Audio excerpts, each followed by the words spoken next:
இளமையில ஒருத்தன் ஒரு தேக்கு மரத்தை வெட்டிட்டானா. தேக்கு மரத்தை வெட்டினோட போய் பிரபாகரன் சொல்லிட்டாங்களாம், அவனுக்கு தண்டனை 1,00,000 மரக்கன்றுகளை நட வேண்டும் அப்படின்னு. அவன் 1,00,000 மரக்கன்றுகளை நட்டிருக்கான். பக்கத்துல இன்னொருத்தன் இருந்தான், அவனும் இதே மாதிரி மரத்தை வெட்டி தண்டனை வாங்கினான். அவன் அது வரைக்கும் 40,000 மரக்கன்று தான் நட்டிருக்கானா. இவங்க 2 பேரும் இப்படி மரக்கன்று இது மாதிரி அவங்க இந்த தண்டனை கொடுப்பாங்க.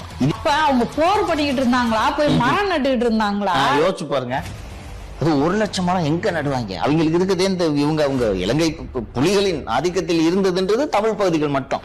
இது ஒரு 5-6 பேர் 1,00,000 மரத்தை நட்டா எங்க போய் நடுவ? உசுரோட இருப்பாங்களான்னு அவங்களுக்கே டவுட் இருந்திருக்கும். அடிச்சு விடுறது. அது என்னடா சொன்ன அவன்?